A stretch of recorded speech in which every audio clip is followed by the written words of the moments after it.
The dusty wagon rattled to a stop outside the general store in Fort Yuma, Arizona Territory, and Willa Westwood knew she was in trouble the moment she saw the padlock hanging from the door. It was August 1878, and the heat pressed down like a physical weight. Willa wiped the sweat from her forehead with the back of her hand, staring at the faded sign that announced the store would be closed for 2 weeks while the proprietor visited family in California. Her heart sank. She had driven nearly 12 miles from her small homestead with one specific purpose: to buy vinegar for her pickling. The cucumbers she had harvested that morning would not wait 2 weeks. In this heat, they would turn to mush within days if she did not preserve them properly. "Well, this is just perfect," she muttered to herself, pushing a strand of honey-colored hair back under her bonnet. At 22 years old, Willa had been managing her late father's homestead alone for the past 8 months, ever since a fever had taken him during the winter. Her mother had died when Willa was just a child, which meant she had learned early how to be resourceful and independent. But resourcefulness had its limits when the only general store in town was locked up tight. She stood there for a moment, considering her options. The cucumbers represented weeks of careful tending in her garden, precious food for the coming months. Without vinegar, all that work would be wasted. The neighboring town of Gadsden was a full day's journey away, too far to travel and return before the vegetables spoiled. Looking for something in particular, the voice came from behind her, deep and warm like sun-baked earth. Willa turned to find a man approaching from across the dusty street. He was tall, probably in his late 20s, with dark hair that curled slightly at his collar and eyes the color of strong coffee. He wore working clothes, dusty and well-worn, and carried himself with the easy confidence of someone comfortable in his own skin. "The store is closed," Willa said, stating the obvious because she could not think of anything else to say. Something about his steady gaze made her feel flustered. "I can see that," he said, and there was a hint of amusement in his voice, though his expression remained respectful. "I asked if you were looking for something in particular. Depending on what it is, I might be able to help." Willa hesitated. She did not make a habit of accepting help from strangers, particularly men. Living alone had taught her to be cautious. But there was something genuine in his expression, and she was desperate. "Vinegar," she said finally. "I need vinegar for pickling. I have cucumbers that will not last, and I drove all this way only to find the store closed." The man nodded thoughtfully, pushing his hat back slightly. "I am Kyle Anderson. I run a ranch about 8 miles northeast of here. I keep a good supply of vinegar for my own preserving needs. You are welcome to whatever you require." "I could not possibly impose," Willa said automatically, though her mind was already calculating whether she had time to make the journey to his ranch and back before dark. "It is not an imposition if I am offering," Kyle said. "Though I understand if you are uncomfortable accepting help from a stranger. If it makes any difference, you can ask anyone in town about me. The Anderson Ranch has been here for 15 years. My father started it, and I took over when he passed 3 years ago."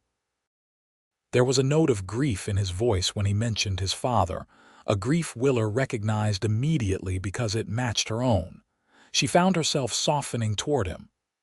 "I am Willa Westwood," she said. "My homestead is south of here, near the river bend."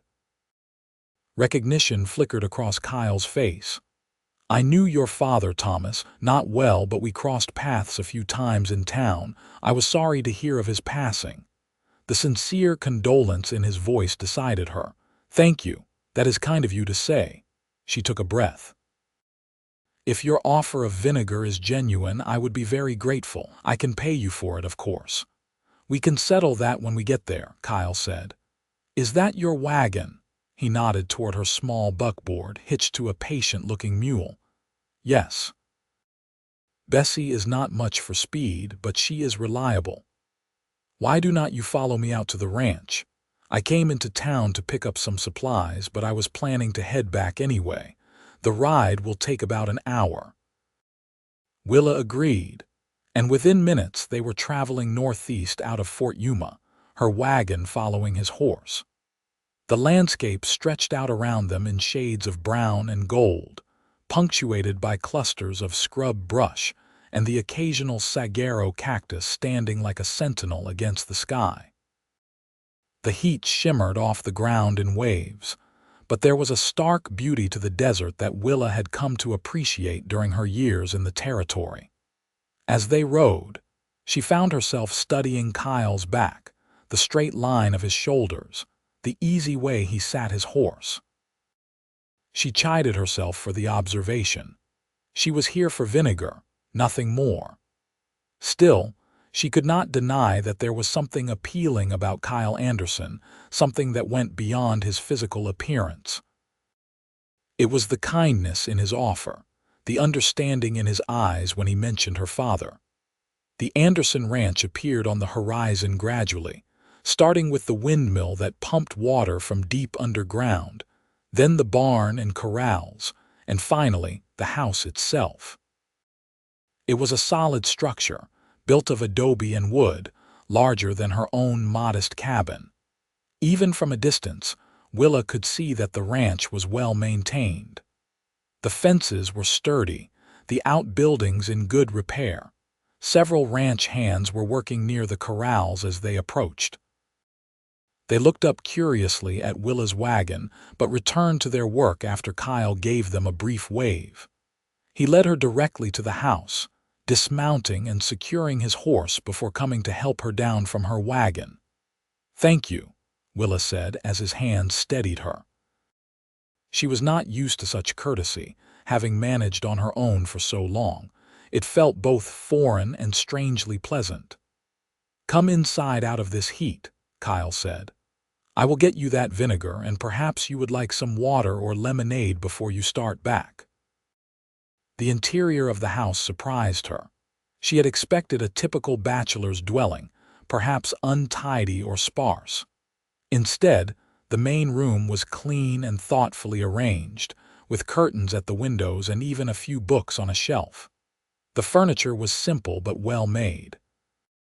"You keep a nice home," Willa said, unable to hide her surprise. Kyle gave a small smile. "My mother taught me well before she and my father moved back east. She said just because a man lives alone is no excuse for living like a barbarian." He gestured toward a comfortable chair. "Please sit. I will be right back." He disappeared into what appeared to be a pantry or storage room, leaving Willa to look around with undisguised curiosity. A photograph on the mantel caught her eye, showing a younger Kyle with an older couple who must have been his parents. They all looked happy, arms linked, smiling at the camera. "That was taken about 6 years ago," Kyle said, returning with 2 large jugs of vinegar. "Just before they decided Arizona was too hot and wild for their aging bones." There was affection in his voice, no bitterness. "They write often. They are happy in Boston.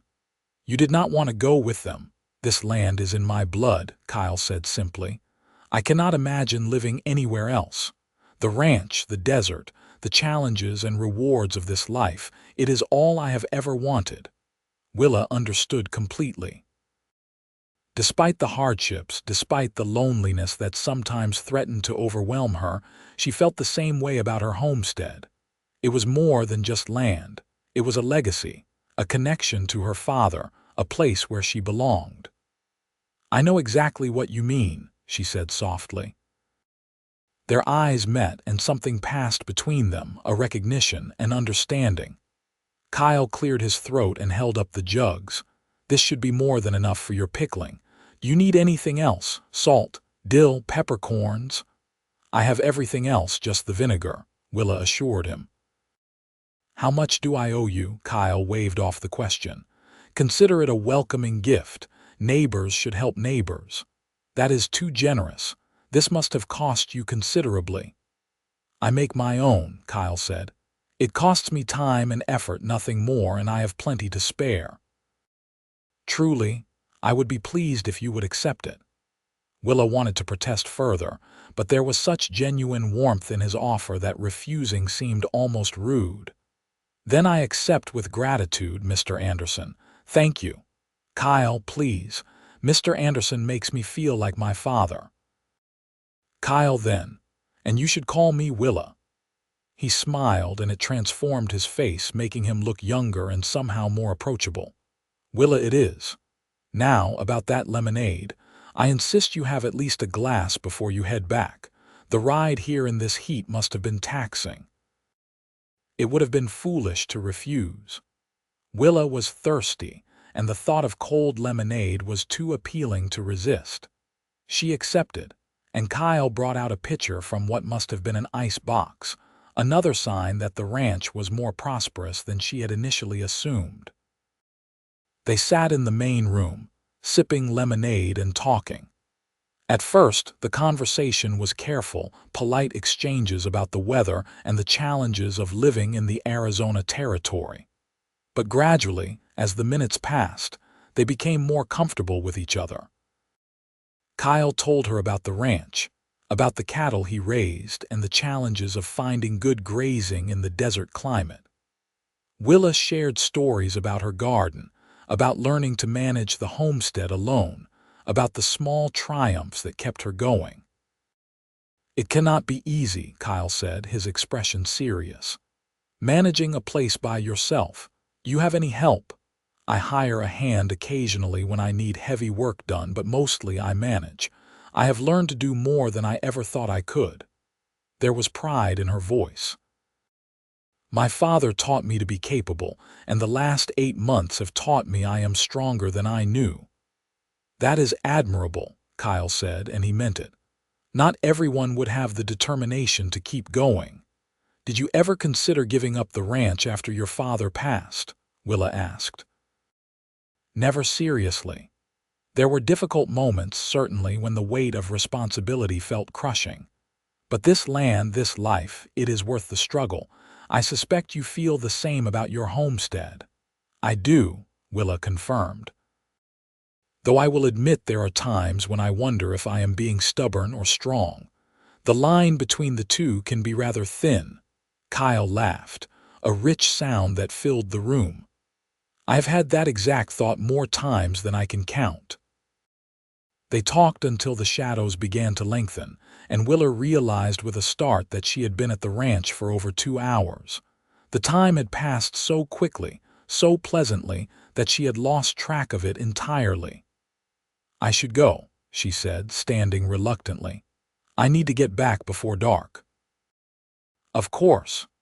Kyle stood as well, but there was something in his expression that suggested he was as reluctant to end the visit as she was. Let me help you load the vinegar. He carried the heavy jugs out to her wagon with easy strength, securing them carefully so they would not tip during the journey. As Willa prepared to climb up to the driver's seat, Kyle hesitated, then spoke. Willa, I hope this is not too forward, but would you consider allowing me to call on you sometime? I have enjoyed our conversation today more than I can say, and I would very much like to see you again. Willa's heart gave an unexpected flutter. She had not expected this, had not even let herself think about it, though she realized now that part of her had been hoping for exactly this. I would like that, she said, meeting his eyes. I would like that very much. The smile that spread across Kyle's face was radiant. Then I will visit soon, if that is acceptable. It is very acceptable. The ride back to her homestead seemed shorter somehow, despite the fact that Willa was traveling alone. Her mind kept returning to the afternoon, to the easy conversation, to the warmth in Kyle's eyes when he looked at her. She had not expected this when she set out that morning in search of vinegar. She had certainly not expected to meet someone who made her feel things she had thought she was too busy and too practical to feel. That evening, as she worked in her kitchen preparing the brine for her cucumbers, Willa caught herself humming. The vinegar Kyle had given her was excellent quality, better than what she usually bought from the general store.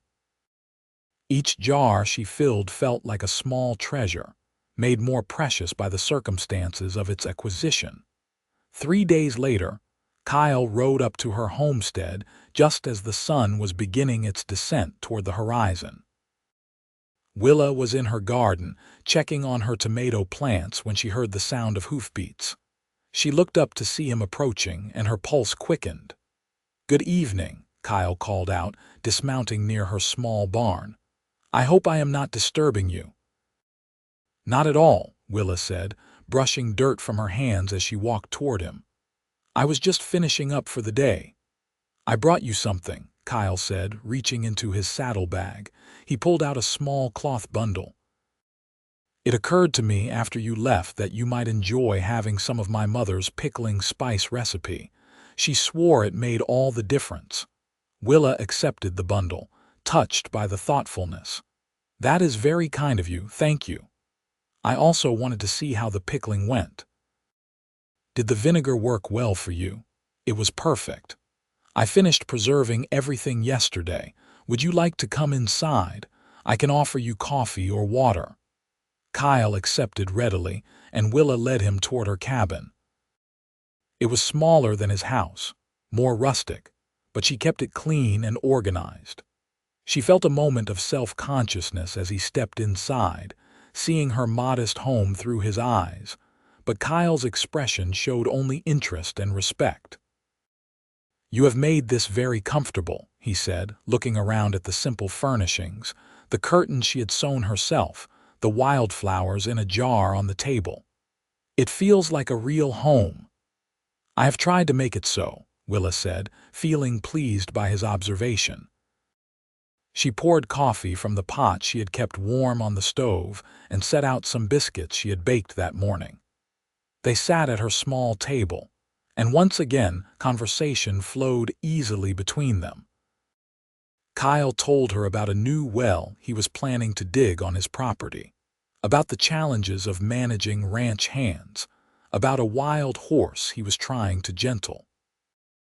Willa shared her plans for expanding her garden next spring, her ideas for adding some chickens to her homestead, her ongoing battle with rabbits that considered her vegetables their personal buffet. "I could help you build a better fence," Kyle offered. "Something that would keep the rabbits out more effectively." "I could not ask you to do that," Willa protested. "You have already been too generous. You are not asking. I am offering. Besides, I would enjoy the work and the company." He paused, then added more softly, "I would enjoy any excuse to spend time with you if I am being honest." Willa felt warmth spread through her chest. "I find I enjoy your company as well, Kyle Anderson." Their courtship developed naturally over the following weeks. Kyle found reasons to visit every few days, sometimes bringing small gifts, a book he thought she might enjoy, fresh beef from his ranch, wildflowers he had spotted growing near his property. Sometimes, he came simply to help with tasks around her homestead, repairing a fence, fixing a stubborn door hinge, chopping wood for her stove. Willa found herself looking forward to these visits with an anticipation that surprised her. She took extra care with her appearance on days when she thought Kyle might come, pinning her hair more carefully, wearing her better dress. She baked things she knew he liked and made sure there was always fresh coffee ready. They talked about everything and nothing, sharing their histories, their hopes, their fears. Kyle told her about the loneliness of running the ranch alone, about how he had resigned himself to a solitary life until he met her. Willa confessed her own loneliness, the ache of missing her father, the weight of responsibility that sometimes felt crushing. "You carry it well," Kyle said one evening as they sat on her small porch watching the sunset paint the sky in shades of orange and pink. "The responsibility, I mean. You are one of the strongest people I have ever met." "I do not always feel strong," Willa admitted. Sometimes I feel like I am barely holding everything together. That is when you are strongest, Kyle said, when you keep going even though you are afraid or tired or overwhelmed. That is real strength. Without thinking, Willa reached out and took his hand. Kyle's fingers immediately wrapped around hers, warm and strong. They sat like that in comfortable silence, hands linked, watching the day fade into night. It was their first physical contact beyond the polite touch of hands when he helped her into or out of a wagon, and it felt momentous. Willa was acutely aware of every point where their skin touched, of the calluses on Kyle's palm that spoke of hard work, of the gentle way his thumb brushed across her knuckles. When Kyle finally stood to leave, he lifted her hand to his lips and pressed a soft kiss to her fingers. "Good night, Willa. Thank you for a lovely evening." Willa could barely form words. "Good night, Kyle. Ride safely." She watched him mount his horse and ride away into the growing darkness, her hand still tingling from his kiss. Inside her chest, her heart was doing complicated things, and she found she did not mind at all. The next time Kyle visited, he brought a picnic basket. "I thought we might take a ride out to the river," he suggested. "There is a spot I know, very peaceful, with cottonwood trees for shade. It should be more comfortable than sitting in the heat." Willa agreed immediately. She had been working hard all week on various homestead tasks and welcomed the chance for a leisure outing. She changed into a dress that was both pretty and practical, pinned her hair up carefully, and joined Kyle outside. He had brought a gentle mare from his ranch for her to ride, knowing that her mule, while reliable, was not the most comfortable mount for a pleasure ride. The mare was a beautiful buckskin with a sweet temperament, and Willa fell in love with her immediately. "Her name is Honey," Kyle said as he helped Willa into the saddle. "She is one of the calmest horses I have ever known. You will be safe with her." The ride to the river took about half an hour, and Willa enjoyed every minute of it. Honey moved smoothly beneath her, and Kyle rode alongside on his own horse, a sturdy bay gelding. They followed a trail that wound through desert scrub and rocky outcroppings, gradually descending toward the river valley. The spot Kyle had mentioned was indeed beautiful. Cottonwood trees grew along the riverbank, their leaves rustling in the breeze, creating dappled shade. The water moved lazily past, a precious ribbon of life in the desert landscape. Birds sang in the branches above, and the air felt several degrees cooler near the water. Kyle spread a blanket under the trees while Willa tended to the horses, making sure they were secure and had access to water. Then they settled on the blanket together, and Kyle unpacked the picnic basket to reveal an impressive spread: fried chicken, fresh bread, cheese, pickled vegetables, and even a small berry pie. "Did you make all this yourself?" Willa asked, astonished. "I am not completely helpless in the kitchen," Kyle said with a grin. "Though I will admit the pie came from Maria, the wife of one of my ranch hands. She is a far better baker than I will ever be." They ate and talked, the conversation as easy and natural as always. After they finished eating, they lay back on the blanket, looking up through the cottonwood leaves at the brilliant blue sky beyond. "Willa," Kyle said after a long, comfortable silence, "I need to tell you something." There was a seriousness in his tone that made Willa turn her head to look at him. "What is it?" "I have been thinking about this a great deal, and I do not want to rush you or make you uncomfortable, but I also believe in being honest about my feelings." He turned onto his side, propping himself up on one elbow so he could look down at her. "I am falling in love with you. Actually, I think I have already fallen. I look forward to seeing you more than anything else in my day. When I am not with you, I am thinking about you. I know we have not known each other very long, but what I feel is real and deep and true." Willa's heart was pounding so hard she was sure he must be able to hear it. "Kyle, "You do not have to say anything right now," he continued quickly. "I just needed you to know. I needed you to understand that my intentions are serious. I am not simply passing time with you. I want a future with you if you will have me." Willa reached up and touched his face, letting her fingers trace the strong line of his jaw. "You are not alone in your feelings," she said softly. "I love you too, Kyle. I did not expect it, did not plan for it, but there it is. I love you." The joy that lit up Kyle's face was beautiful to see. He leaned down slowly, giving her time to pull away if she wanted to, but Willa did not want to pull away. She wanted this, wanted him, wanted the kiss that had been building between them for weeks. When his lips met hers, it felt like coming home. The kiss was gentle at first, tentative, but it deepened quickly as they both gave in to the feelings they had been holding back. Willa's arms went around his neck and Kyle gathered her close, the kiss becoming more passionate. When they finally broke apart, both breathing hard, Kyle rested his forehead against hers. "Marry me," he whispered.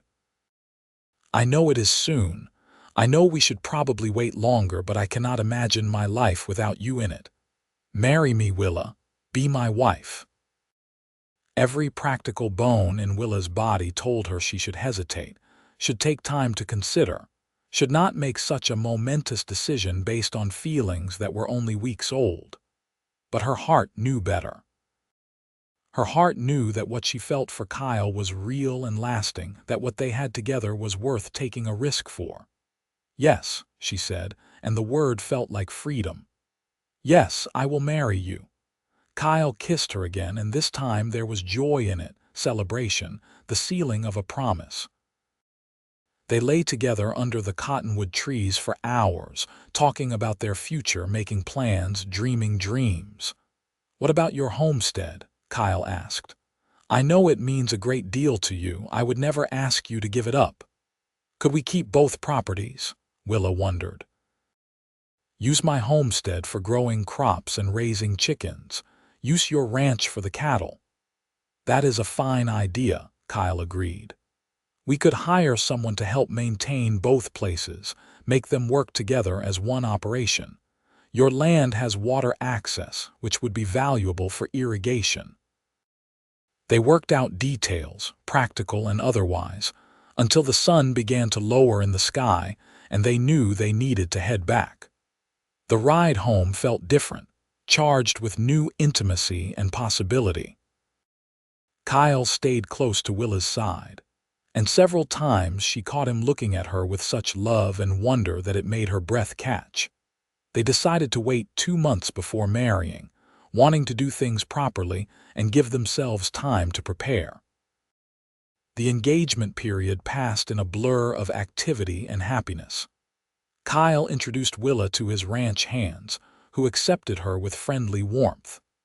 Maria, the wife of the foreman, became a fast friend, helping Willa plan the wedding and offering advice on combining 2 households.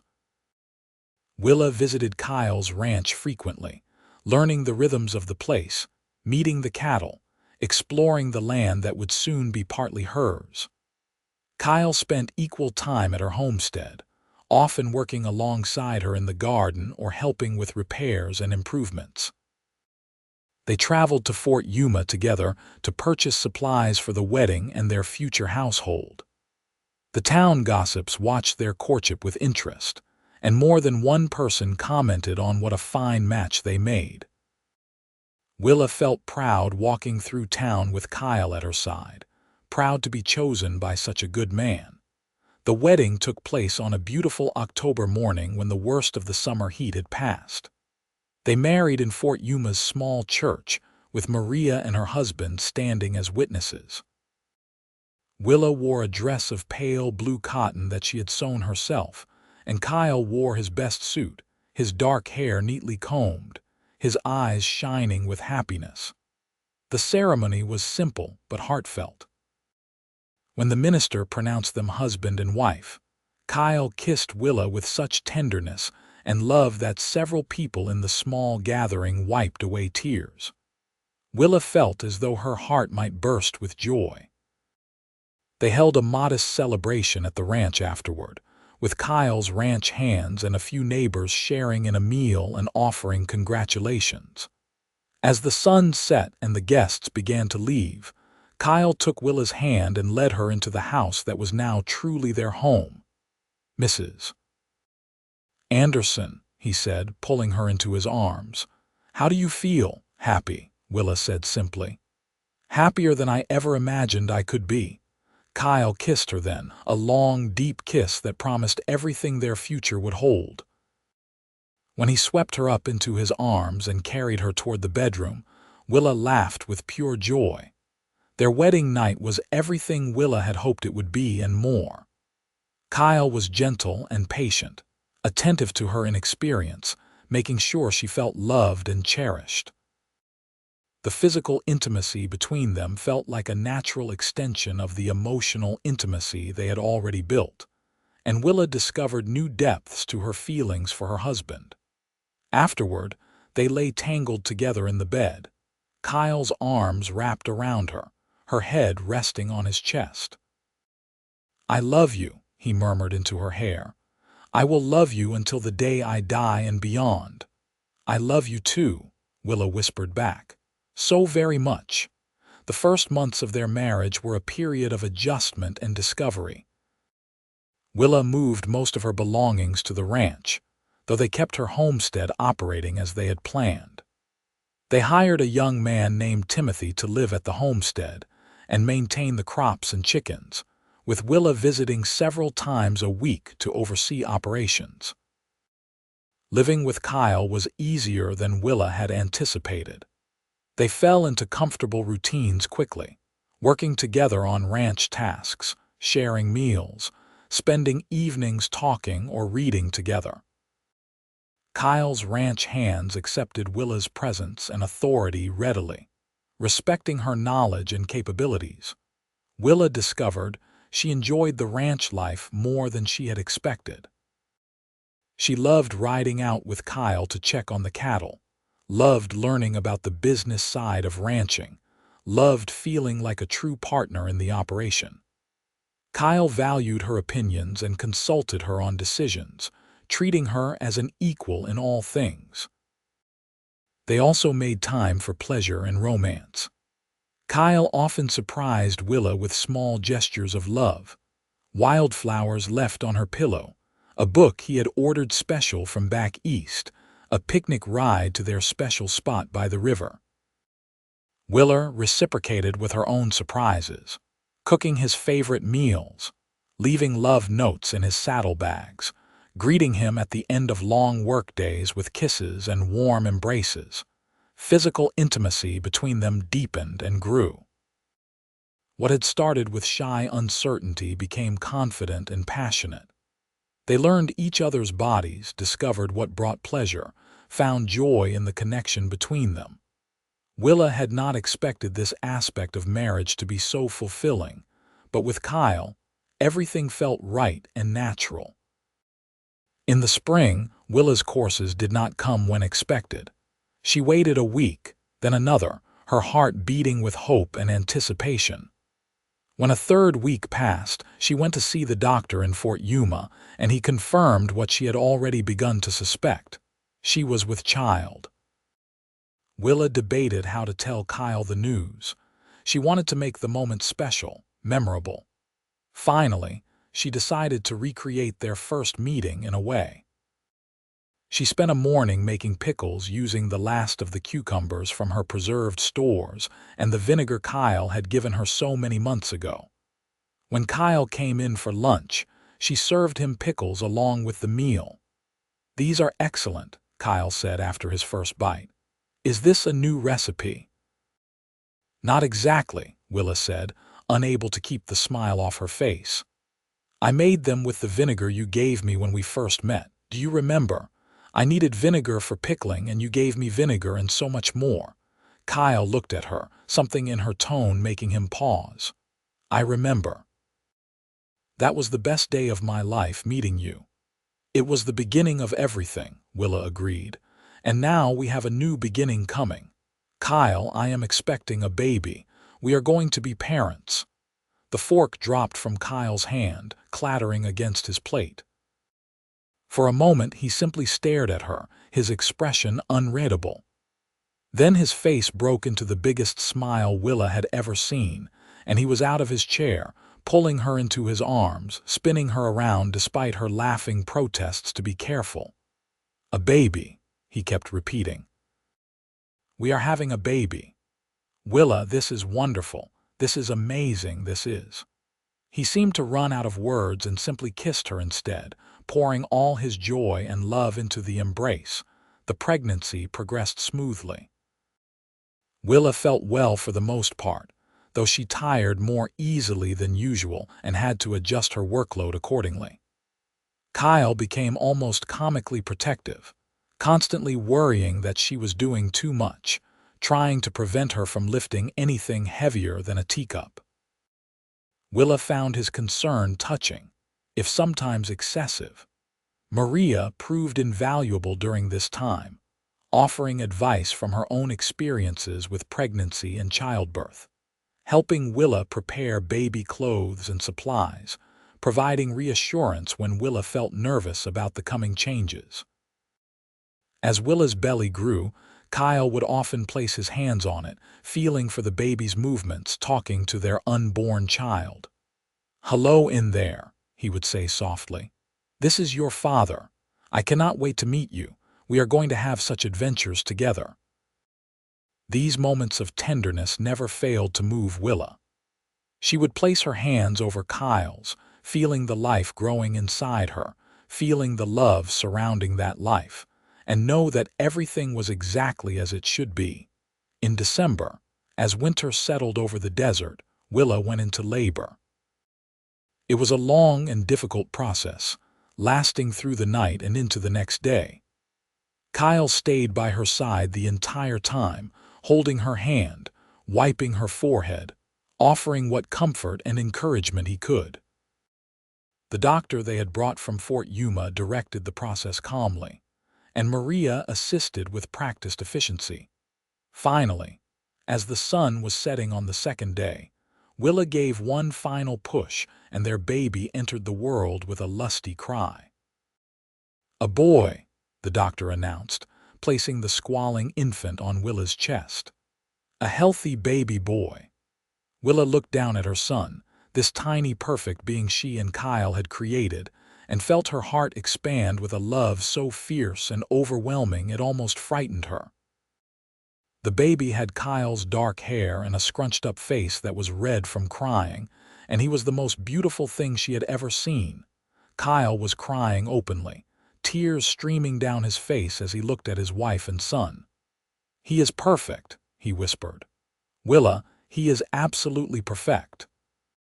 Thank you for this gift." They named him Thomas Kenneth, honoring both of their fathers. Little Thomas proved to be a good baby, healthy and strong, with a pair of lungs that could wake the entire household when he was hungry or wet. Willa discovered that motherhood came more naturally than she had feared. And Kyle was a devoted father from the start, happy to walk the floor with a fussy baby or change nappies or simply sit and stare at his son in wonder. The first year of Thomas's life passed in a blur of sleepless nights and precious moments. Willa and Kyle marveled over every milestone. The first smile, the first time Thomas rolled over, his first tooth, his first attempts at crawling. The ranch hands all doted on the baby, and Maria became like a grandmother to him, always ready with advice or assistance.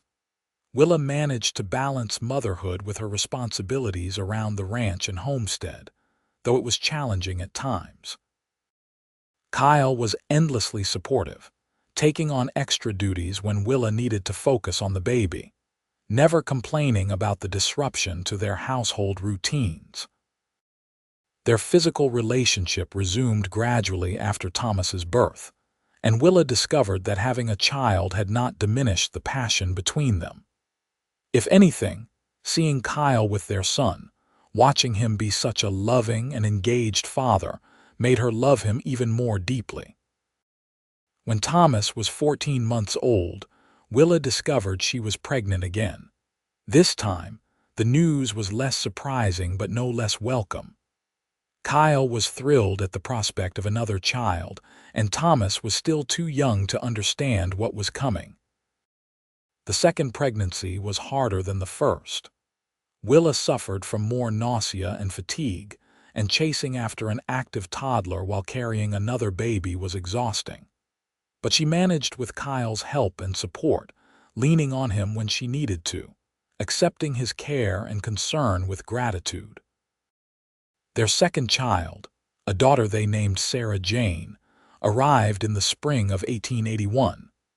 The labor was shorter this time but no less intense, and Willa felt overwhelming relief when she heard her daughter's first cry. Sarah was smaller than Thomas had been but just as healthy, with wisps of honey-colored hair that reminded Kyle of Willa. "A daughter," Kyle said, his voice full of awe as he held the tiny infant. "I have a daughter. Willa, she looks just like you." "She has your nose," Willa said with a tired smile, "and your chin." Thomas, not yet 2 years old, was fascinated by his baby sister. He wanted to touch her constantly, to help with everything, and Willa and Kyle had to carefully supervise to make sure his enthusiastic affection did not overwhelm the tiny infant. Life with 2 young children was chaotic and exhausting and wonderful. Willa sometimes felt like she barely had time to breathe, let alone think, but she would not have changed anything. Every difficult moment was balanced by a precious one. Thomas learning to say his sister's name, Sarah's first smile directed at her mother, Kyle playing with both children before bedtime, the whole family together. The ranch continued to prosper under their joint management. Willa's homestead produced excellent crops that supplemented their income, and Kyle's cattle business grew steadily. They were able to hire additional help, which eased some of the workload and gave Willa more time with the children. As the children grew, they became more involved in ranch life. Thomas, serious and responsible even as a small child, loved following his father around and helping with ranch tasks. Sarah was more adventurous, more willing to try new things, keeping her parents constantly on their toes. Kyle proved to be an excellent father, patient and loving but firm when necessary. He spent hours with his children, teaching them, playing with them, showing them the land that would one day be theirs. Willa loved watching him with Thomas and Sarah, loved seeing the bond between father and children grow stronger every day. The marriage between Willa and Kyle deepened and matured over the years. They had their disagreements, of course, moments of friction and frustration, but they always worked through them with honesty and respect. The foundation of love and friendship they had built from the beginning remained strong, carrying them through challenges and changes. Their physical relationship continued to be a source of joy and connection. Even with the demands of children and ranch work, they made time for each other, for intimacy and romance. Kyle still brought Willa wildflowers, still kissed her like she was precious, still told her he loved her every single day. Willa made sure to show her appreciation and love in return, never taking for granted the gift of their marriage. When Thomas was 5 and Sarah was 3, Willa found herself pregnant for a third time. This pregnancy was unplanned but not unwelcome, though Willa worried about managing 3 children. Kyle was delighted, as always, at the prospect of another addition to their family. "We have enough love for a dozen children," he told Willa when she expressed her concerns, "and enough help around the ranch that you will not be overwhelmed. We will manage beautifully, just as we always have." The third pregnancy proceeded normally, and in early 1884, Willa gave birth to another son. They named him Matthew James, and he proved to be a happy, easy-going baby who seemed content with whatever was happening around him. Thomas and Sarah were both old enough now to be genuinely helpful with the new baby, and Willa was grateful for their assistance. Life with 3 children was undeniably busy, but it was also full of laughter and love and precious moments that Willa knew she would treasure forever. The years continued to pass, marked by the children's growth and achievements. Thomas showed an early aptitude for ranching and often talked about running the operation himself one day. Sarah discovered a love of horses and spent hours in the stables, learning everything she could about training and caring for them. Matthew was still young but showed signs of being a natural mediator, always wanting everyone to be happy and getting along. Willa and Kyle watched their children grow with pride and occasional bittersweet awareness of how quickly time was passing. The tiny babies they had welcomed into the world were becoming their own people, with distinct personalities and interests and dreams. But through all the changes, through all the challenges and triumphs, the love between Willa and Kyle remained constant. They still took occasional rides to their special spot by the river, still made time for quiet evenings together, still found ways to show each other affection and appreciation. One evening when Thomas was 8, Sarah was 6, and Matthew was 2, Willa and Kyle sat on their porch watching the children play in the yard. Kyle reached over and took Willa's hand, lifting it to his lips just as he had done so many times before. "You ever regret it?" he asked softly. "Saying yes to me so quickly. Sometimes I wonder if I rushed you into marriage before you were ready." Willa turned to him with surprise. "Regret it?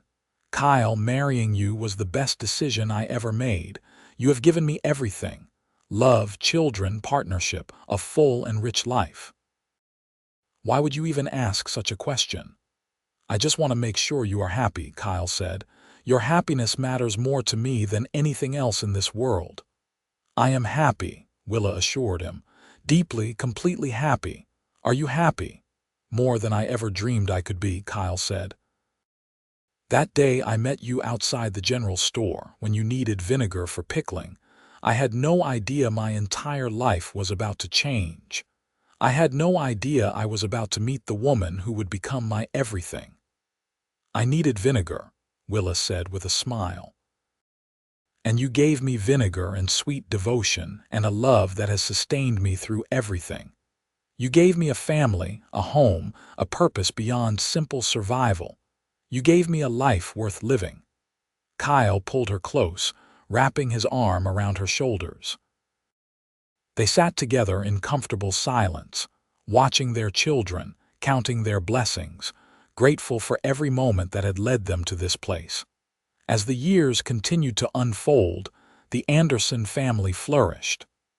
The ranch expanded, the children grew, and Willa and Kyle's love only deepened. They faced challenges, certainly, as the weather brought droughts and storms. The market for cattle fluctuated, and the territory around them continued to change and develop. Through everything, they remained each other's constant support and comfort. When Willa's homestead suffered damage in a severe windstorm, Kyle and the ranch hands helped rebuild. When cattle prices dropped and money was tight, Willa's crops and practical management helped keep the ranch afloat. They truly were partners in every sense of the word. Thomas grew into a capable young man who shared his father's love of ranching and his mother's practical wisdom. At 18, he was already taking on significant responsibility around the ranch, and Kyle began teaching him the business side of the operation, preparing him for eventual leadership. Sarah, at 16, had become an accomplished horsewoman and had even begun training horses for sale, adding another revenue stream to the family business. She had her mother's determination and her father's quiet confidence, a combination that served her well. Matthew, now 12, was still finding his way but showed promise in everything he attempted. He had a gift for working with people that both his parents recognized and encouraged. Willa and Kyle, now in their 40s, were still deeply in love. The passion of their early days had matured into something even richer, a connection that went bone deep, a love that had been tested and proven through years of shared life. They still made time for each other, still took rides to the river when they could steal away, still found joy in each other's company. The physical attraction between them had not dimmed. If anything, the familiarity and trust they had built made their intimate moments even more satisfying. One evening, as they prepared for bed, Kyle pulled Willa into his arms and simply held her, resting his cheek against her hair. "Thank you," he murmured. "For what?" Willa asked, wrapping her arms around his waist. "For everything. For saying yes all those years ago. For building this life with me. For giving me children and love and more happiness than any one man deserves. For being exactly who you are." Willa pulled back just enough to look up into his face. Even after all these years, the sight of Kyle still made her heart beat faster. There were lines around his eyes now, and silver threaded through his dark hair, but to her, he was as handsome as the day they met. "I love you, Kyle Anderson," she said. "I have loved you from the beginning, and I will love you until the end." He kissed her then, a kiss that held decades of love and commitment, and Willa kissed him back with everything she had. That night, they made love with the tenderness and passion that had characterized their relationship from the start, reaffirming the bond between them. The following years brought new developments and changes. Thomas married a lovely young woman named Catherine, whom he had courted for 2 years. The wedding was a joyful celebration, and within a year, Willa and Kyle became grandparents when Catherine gave birth to a baby girl named Emma. Holding her granddaughter for the first time, Willa was overwhelmed with emotion. She thought about her own parents, about how her father would have loved to see this, about the generations connecting through time and love. Kyle, watching his wife cradle their grandchild, felt his own eyes mist with tears of joy. Sarah, independent and headstrong, declared she was in no hurry to marry, much to her parents' amusement. She was too busy with her horses and her business to worry about romance, though Willa suspected that might change when the right person came along. Matthew showed interest in a young woman from Fort Yuma, and Kyle and Willa watched their youngest son's courtship with indulgent smiles, remembering their own whirlwind romance. As Willa and Kyle entered their 50s, they began to step back slightly from the day-to-day operations of the ranch, allowing Thomas to take on more leadership. It was a gradual transition, one that felt natural and right. They were not retiring by any means, but they were allowing themselves more freedom, more time to simply enjoy the life they had built. They took that trip to San Francisco they had always talked about, traveling by train and marveling at how much the world had changed since their younger days. They visited museums and restaurants, walked along the waterfront, and enjoyed the novelty of being away from the ranch, though they were both eager to return home. Back at the ranch, they settled into a new rhythm. They still worked, still contributed, but they also made time for leisure and pleasure. They took frequent rides together, visited their children and growing number of grandchildren, and spent quiet evenings together reminiscing about their years together. One autumn evening, nearly 30 years after their first meeting, Willa and Kyle sat on their porch watching the sunset. The sky was ablaze with color, and the air had the crisp feel of approaching winter. "You remember the day we met?"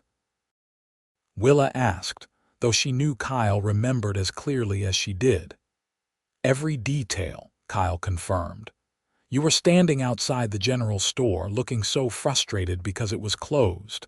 I could not stop staring at you. I thought you were the most beautiful woman I had ever seen." "I thought you were kind," Willa said.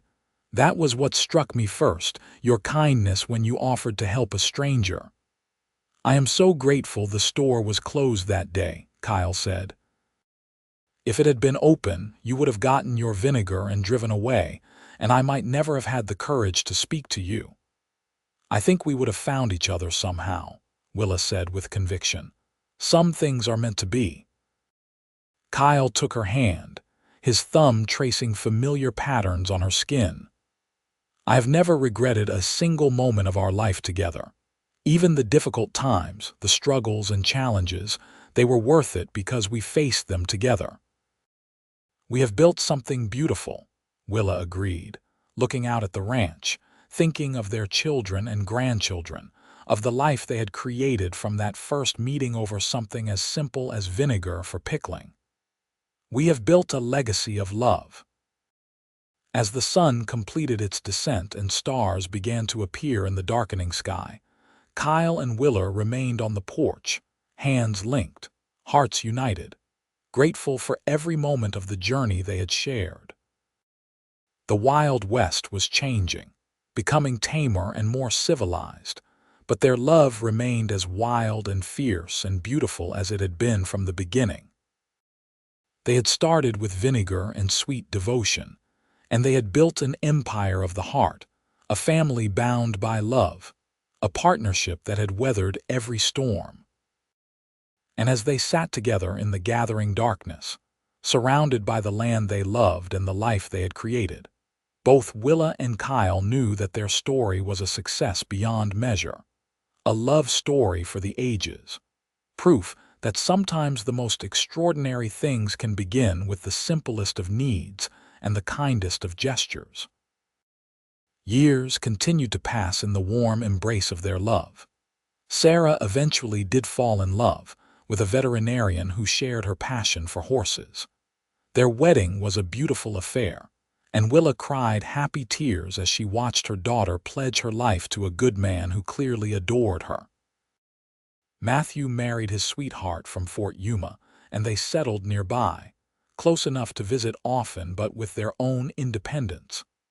He established himself in business, buying and selling supplies throughout the territory, using the negotiating skills he had honed growing up. The grandchildren multiplied, and the ranch echoed with the sounds of young voices during family gatherings. Willa and Kyle delighted in their roles as grandparents, spoiling the children in ways they had been too busy to spoil their own, telling stories of the old days, passing on family history and values. As Willa and Kyle grew older, their health remained remarkably good, a testament to lives spent working hard and living well. They still rode together, though more slowly now, and they still found joy in each other's company every single day. On their 30th wedding anniversary, their children threw them a grand celebration at the ranch. Friends and family came from all over the territory to honor the couple, sharing stories and memories, celebrating a love that had stood the test of time. During the party, Thomas stood up to make a toast. "To my parents," he said, raising his glass. "They have shown us all what true love looks like. They have built not just a successful ranch but a family bound together by respect, affection, and unwavering commitment to each other. They have weathered every storm together, celebrated every triumph together, and through it all, their love has never wavered." To Kyle and Willa Anderson, the finest parents and the finest example of marriage I could ever hope to see. The crowd erupted in cheers and applause. Willa, tears streaming down her face, looked at Kyle and found him equally emotional. He pulled her close and kissed her in front of everyone, not caring who saw, not caring about anything except showing the world how much he loved his wife. Later that evening, after the guests had departed and the house had grown quiet, Willa and Kyle walked out to their porch, to the spot where they had spent countless evenings over the years. The night was clear and cool, stars brilliant overhead, the desert peaceful around them. 30 years, Willa said softly. "It feels like a lifetime and like no time at all, both at once." "The best 30 years of my life," Kyle said. Every single day with you has been a gift, even the difficult days, Willa teased gently. Even those, Kyle confirmed. Because we faced them together, and we came through stronger. Willa leaned her head on his shoulder, and Kyle wrapped his arm around her, pulling her close. They stood like that for a long time. Two people who had become one through years of love and commitment, looking out at the land they had built a life on, grateful for everything they had been given. The Wild West that had been their home was changing rapidly now. The territory was pushing toward statehood. Railroads crisscrossed the landscape. Towns were growing into cities. The rough, lawless quality that had once defined the region was fading into history and legend. But some things remained constant. The desert still bloomed in spring. The river still flowed. The sun still painted the sky in brilliant colors at sunrise and sunset. And Willa and Kyle still loved each other with a depth and devotion that time had only strengthened. As they entered their 60s, they finally did step back from ranch work, leaving the operation entirely in Thomas's capable hands. They built a smaller house on the property, close enough to be involved when wanted but separate enough to give everyone space and independence. In their retirement, they had time for all the things they had always wanted to do but had been too busy for. They traveled more, visiting Sarah and her family, spending time with Matthew and his growing brood. They took a trip back east to see some of Kyle's relatives. They explored the changing territory around them, amazed at how different it was from the wild land they had known in their youth. But their favorite times were still the quiet moments together, reading aloud to each other in the evenings, taking slow rides through familiar landscapes, sitting on their porch watching the world go by. After decades together, they could communicate with just a look, could find comfort in simple presence, could be together in comfortable silence or engaged conversation with equal ease. One spring morning, when Willa was 65 and Kyle was 70, they took a ride out to the river, to the spot where Kyle had first told Willa he loved her, where he had first proposed. It was a pilgrimage they made every year on their anniversary, a way of honoring the journey they had traveled together. The cottonwood trees were bigger now, their trunks thick and gnarled with age. The river seemed narrower than Willa remembered, or perhaps she was just bigger. Everything looked different through the lens of time and experience, yet the essence of the place remained unchanged. Kyle spread a blanket under the trees, and they sat down together, looking out at the water. The movements were slower now, bodies not as flexible as they once were, but the love between them was as strong as ever. "You remember the first time we came here?" Willa asked. "You brought a picnic and we spent the whole afternoon talking." "I remember telling you I was falling in love with you," Kyle said. "I was so nervous. I was sure it was too soon, sure you would think I was ridiculous." "I thought you were brave," Willa said. "And I was so relieved because I felt the same way but had been afraid to say anything." Kyle took her hand, his fingers still strong despite his age, still capable of making her heart flutter after all these years. "I would do it all again in a heartbeat. Every moment, every challenge, every joy. All of it exactly the same as long as it was with you." "As would I," Willa said softly. "You have been my greatest adventure, Kyle Anderson, my greatest love, my greatest blessing." They sat under the cottonwood trees for hours, just as they had done decades before, talking and remembering, laughing and occasionally crying, celebrating the life they had shared and the love that had sustained them through everything. As the sun began to lower in the sky, they packed up their things and prepared to head home. Kyle helped Willa to her feet, and they stood for a moment, arms around each other, looking out at the river that had witnessed so much of their love story. "Thank you," Kyle whispered into her hair. "For everything. For being my wife, my partner, my love. Thank you for building this beautiful life with me." Willa pulled back to look up into his face, at the man she had loved for so long and so well. "The pleasure has been all mine," she said, and kissed him with all the love in her heart. They rode back to the ranch together, as the sunset painted the sky in brilliant shades of orange and pink and purple. Two people who had started their journey together over something as simple as vinegar for pickling, and had built a love that would endure for all time. The years that followed were gentle ones, full of family and love and quiet contentment.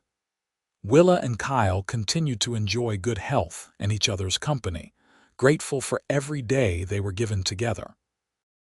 They watched their grandchildren grow and marry, welcomed great-grandchildren into the world, and saw the ranch continue to thrive under Thomas's management.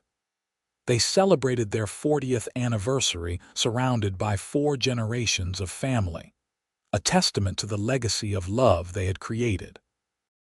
The party was smaller than the one for their 30th anniversary, more intimate, but no less joyful. Looking around at all the faces, at the family that had grown from their union, Willa felt overwhelmed with gratitude and love. That night, in the privacy of their small house, Kyle held Willa close. "We did well," he said simply.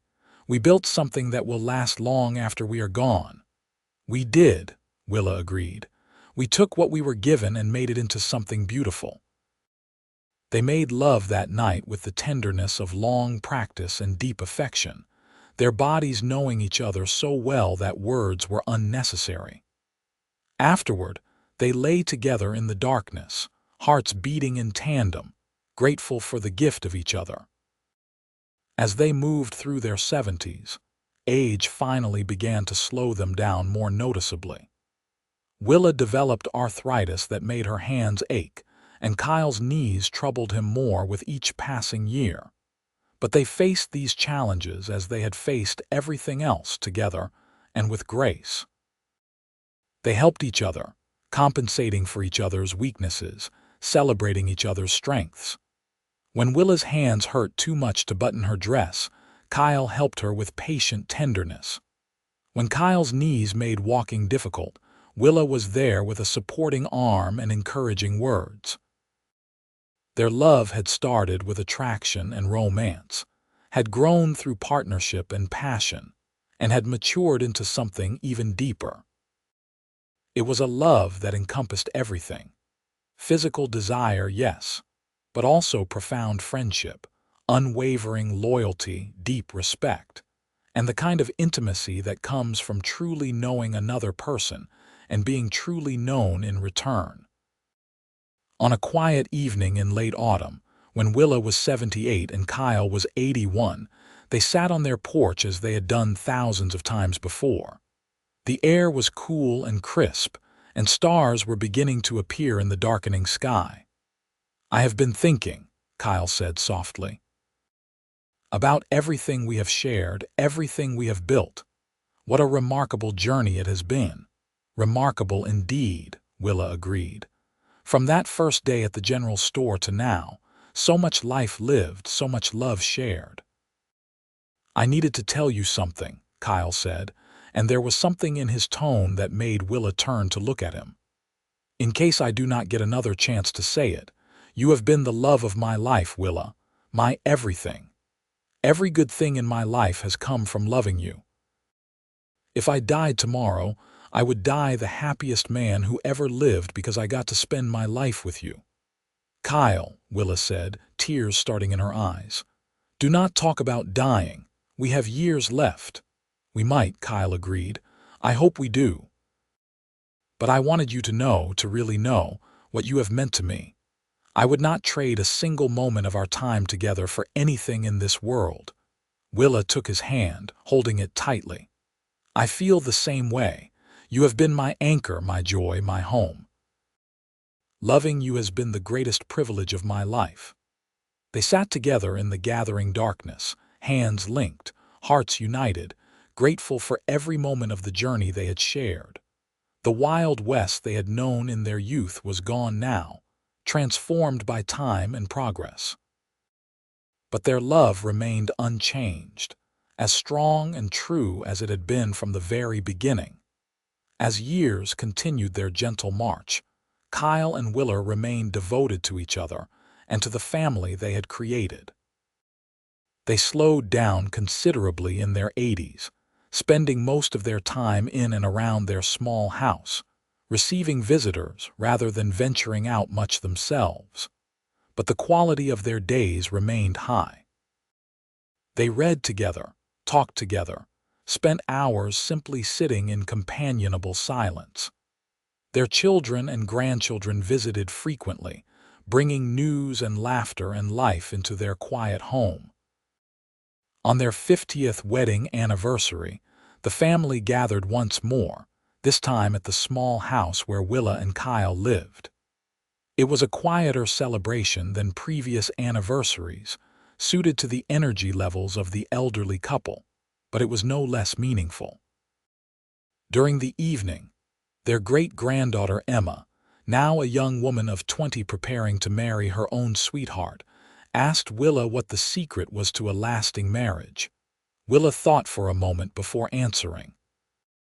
"Choose someone you genuinely like, not just someone you are attracted to," she said finally. "Someone you want to talk to, someone whose company you enjoy. The passion will fade and flow, but friendship and respect will carry you through everything. Also, be willing to forgive," Kyle added from his chair. "Nobody is perfect, we all make mistakes. Being able to forgive and move forward is essential." "And never stop showing love," Willa continued. "Small gestures matter, kindness matters. Keep courting each other even after 50 years. Emma hugged them both, tears in her eyes. "You two are my inspiration," she said. "I hope my marriage can be even half as beautiful as yours." After the guests departed and quiet settled over the house once more, Willa and Kyle prepared for bed. The routines were slower now, accommodating aging bodies, but they remained tender. Kyle helped Willa brush out her long hair, now entirely silver. Willa helped Kyle with the buttons he could no longer manage easily. As they settled into bed together, Kyle pulled Willa close and she rested her head on his shoulder in the position they had slept in for 50 years. "I love you," he murmured into her hair. "I will always love you." "I love you too," Willa whispered back. "Forever and always." They fell asleep that way, wrapped in each other's arms, two hearts beating as one. The following years were peaceful ones, marked by the changing seasons and the steady stream of family visitors. Willa and Kyle celebrated their 52nd, their 53rd, their 54th anniversaries, each one a quiet miracle, a blessing they never took for granted.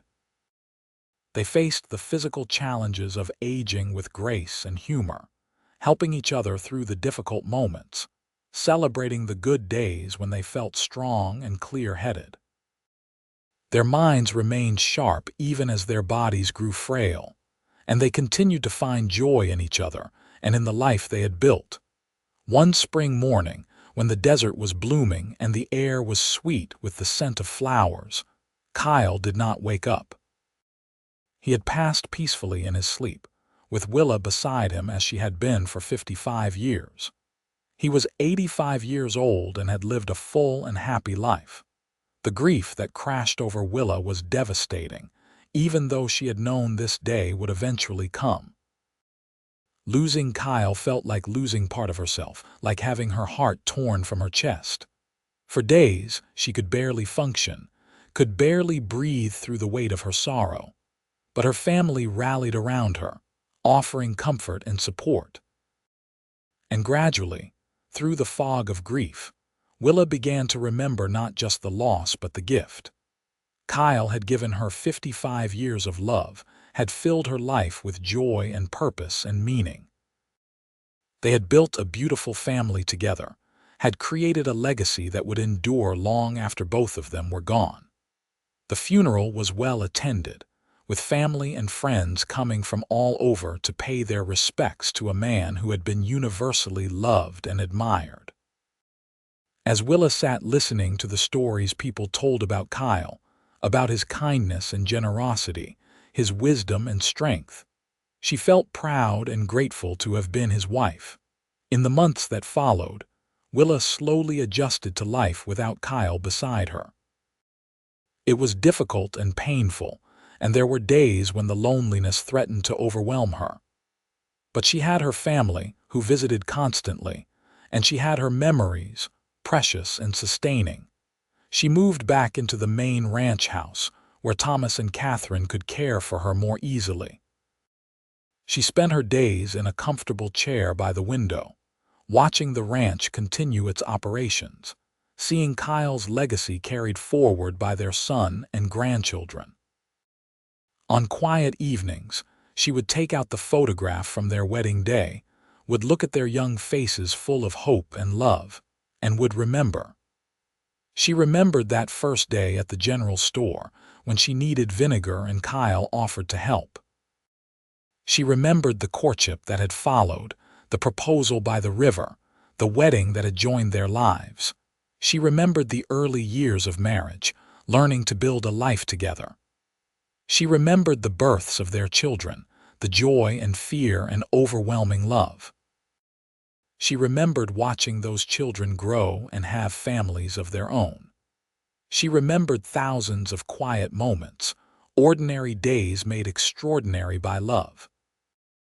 She remembered 55 years of waking up beside the man she loved, of building a life together, of facing challenges and celebrating triumphs hand in hand. She remembered laughter and tears, passion and tenderness, arguments and reconciliations. She remembered a love that had sustained her through everything, that had given her life meaning and purpose. And though she missed Kyle with an ache that never fully went away, Willa also felt gratitude. Gratitude for every moment they had shared, for the family they had created, for a love that had been real and true and lasting. She lived for 3 more years after Kyle's passing, surrounded by love and family, content in the knowledge that she had lived a good life, that she had loved deeply and been deeply loved in return.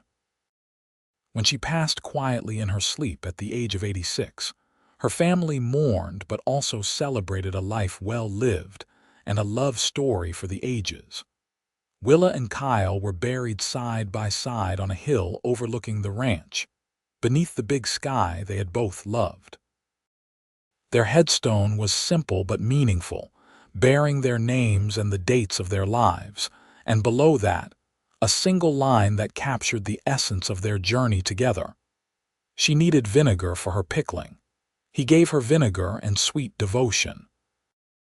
The Anderson Ranch continued to thrive for generations, passed down through the family, a testament to what Willa and Kyle had built together. Their great-grandchildren and great-great-grandchildren grew up hearing stories about the couple who had started it all, about the love story that had begun with such a simple need and had grown into something extraordinary. And on quiet spring evenings, when the desert bloomed and the sky blazed with color, you could almost imagine their spirits there still, standing on the porch hand in hand, looking out over the land they had loved, together for all eternity as they had been in life, a testament to the enduring power of love, devotion, and partnership.